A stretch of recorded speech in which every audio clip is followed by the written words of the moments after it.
So it happened last week. Got a call from Edgerton Danes about a week prior, and we both have old school cars, and he stays about 10 minutes from me, and so he called me and he was like, "Hey D, you want to go riding?" And I was like, "Sure, what day you want to ride?" And he was like, "Well, how about Thursday?" And I was like, "Fine." And then he was like, "We're gonna go riding about around 9:30." And I'm like, "Okay, cool." At nighttime, he was like, "No, 9:30 in the morning." You knew something And was so I'm up. like, who goes riding in their old school early in the 9:30, morning? You know yeah. what I mean? I got kids to take to school and stuff like that. They're like, nah, as soon as we drop the kids off and everything, we'll go riding. So I'm like, all right, cool.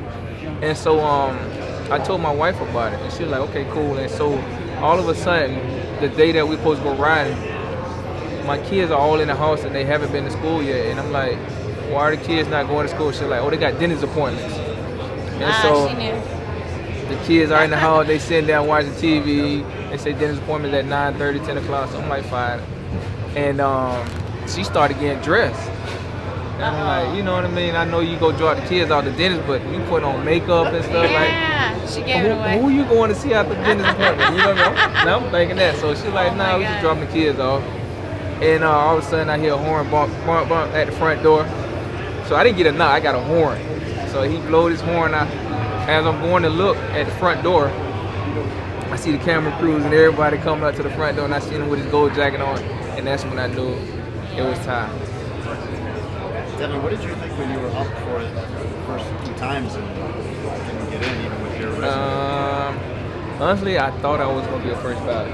You know, I really did, you know what I mean, from my work on the field and the confidence that I had in the NFL, I really thought I was the first ballot. You know what I mean? But at the end of the day, man, I'm just blessed and I'm honored to be the first returner. Like it's hard to say who's the number one quarterback, who's the number two running back, who's the number one defensive player. But in the situation I'm in right now, I can honestly say that right now I am the number one returner of all time, and it's a great honor. And I hope that God allow me to open up the doors for the rest of returners, and not only returners but as special team players as well, to get an opportunity now to really get looked at as a special team player and do have the feeling that they deserve to be in the Hall of Fame. Did you start to think after the first two times that maybe this isn't going to happen, they're not going to put a returner in? No, I honestly felt like, you know what I mean, the more it's I'm gonna picture that. I don't know, you guys ever been in fights in school, but you get in a fight in school with a kid and he beats you up, or you beat him up. You know the next day you're gonna have to probably fight him again until you win. Right. And so that's the situation I felt like I was in. You know what I mean? I didn't make it this year. Well, you're gonna have to see him again next year. Yeah. You know, and to be able to make the finals 3 years in a row. You know what I mean? The first 2 years, I knew that. You know what I mean? It was a no-brainer that one day that I would be a Hall of Famer.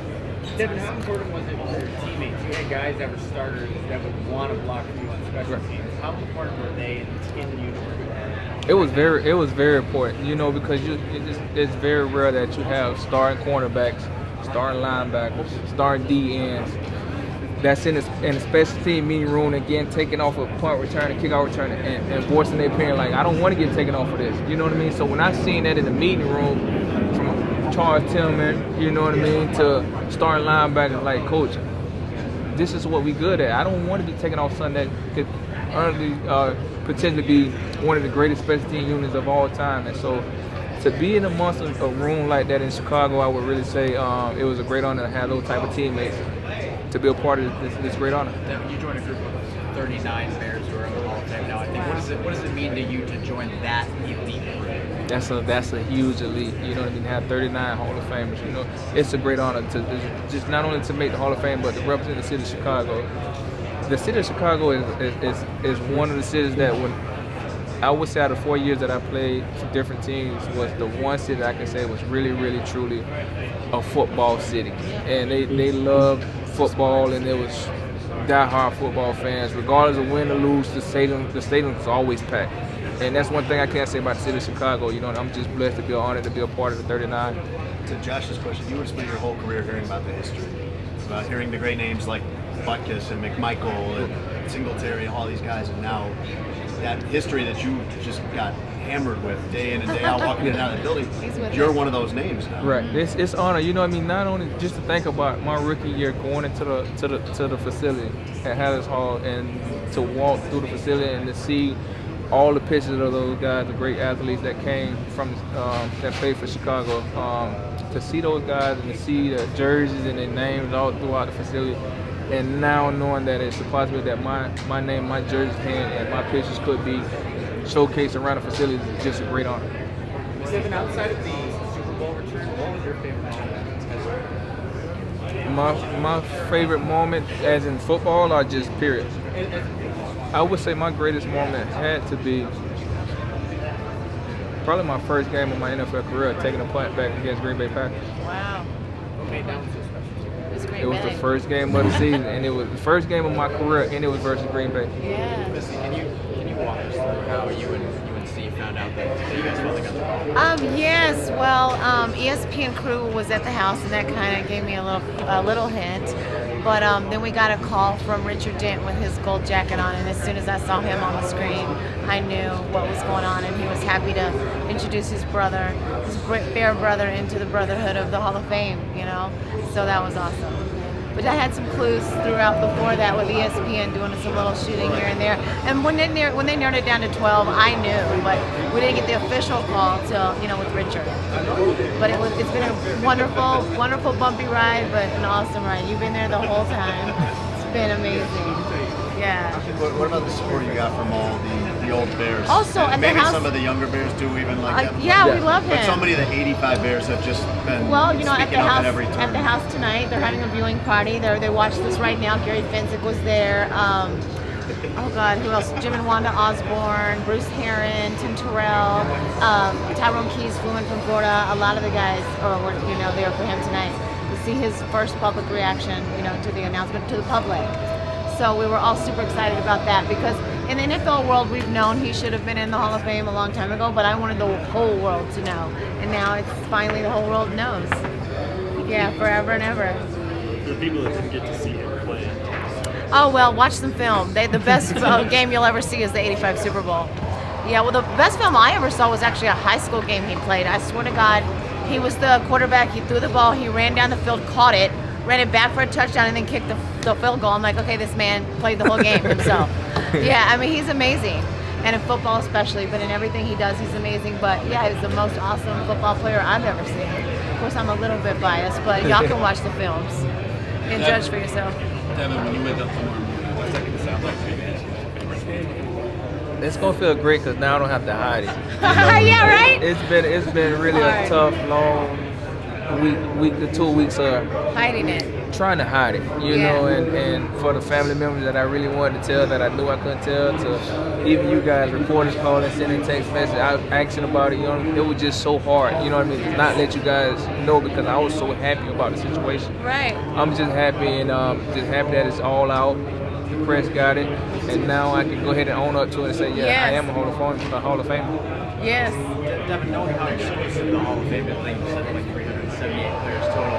Talking to Sean Alexander earlier, who isn't in the Hall of Fame, but it's a great center zone, right? For you now to be called Hall of Famer, Devin Hester, how does that catch you? It's great, man. When you as a NFL player, you don't sit back when you're growing up as a kid and think about the Hall of Fame until you get to the league and you get to the NFL, and then you start Thinking about seeing all the Hall of Famers pop up around you. Then you start thinking, wow, these guys are just more the superheroes of NFL. And that's where you kind of look at the Hall of Fame. Okay, you have Pro Bowl player, you have All Pro player, but then you have the Greek gods, which is the Hall of Fame. And to be in that category and to be listed as a Hall of Famer, man, it's amazing. To be the 374th player out of who knows how many players. Millions and millions of players out there. Played football, but not even play football, but played in the NFL.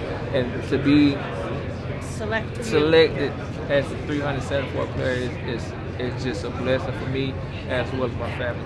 Do you think about the big picture of your story? You grew up in Riviera Beach. Yeah.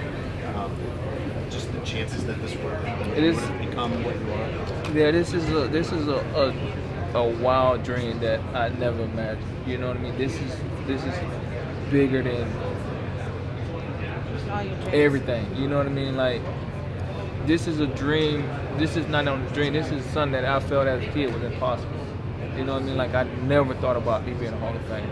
That was just too much of a escalate and out of the picture. You know what I mean? It's just like something that it's like hitting a lotto. You know what I mean? I feel like right now, you know what I mean? This hit is the like, lotto, really, right? like Right what's the here in odds Vegas. of you guys hitting the lotto? You know what I mean? And this is really like, for me as a football player, and this is what I grew up and I love. And everything I did in my life was football, and to get this accomplishment and this award, that's the highest award that anybody can get on the national football level. This is the highest award that any football player can get. It's no more awards after Right. this. It's nothing else I can achieve. You know what I mean? And to be able to have this award, man, it's a cherry on top of my Sunday. Devin, you had to list of Hurricane legends to make the Hall of Fame. What does that mean, come from such a prestigious college, and to get this level of recognition from there? Right, it's an honor. You know, we just had Andre Johnson up there with me. So me and Andre, I think we made 10. And we are keeping count because there's some guys, like some teams out there that's, I think we're second right now amongst college teams to have the most Hall of Fame players, and we catching up. And so to be able for me and Dre to make it this year, it just add on to our legacy and really show the real of how dangerous and how dynasty of our program really was. Devin, you just mentioned how this was an impossible thought until you got to the NFL. I'm curious, being in Hallis Hall and seeing all the Bears legends who made the Hall of Fame, how much did that instill in you that, okay, now this is possible? That's when I realized, like, son, like, this is really real. You know what I mean? Like I said, growing up in high school, you didn't look that far about to Hall of Fame until I got to Hallis Hall, and then it was trophies in the Hall of Fame. This guy in Hall of Fame, that guy. When you realize, wow, I am actually in the NFL, and now it is a high-power award that is beyond everything, and it's really the last award you can really get in football. And to be honest, this is the last award that any football player can get. It's the Hall of Fame, and to be able to make it, man, it's a dream come true. Oh, okay. If you want me to, I'm going to try to FaceTime Steve so he can see.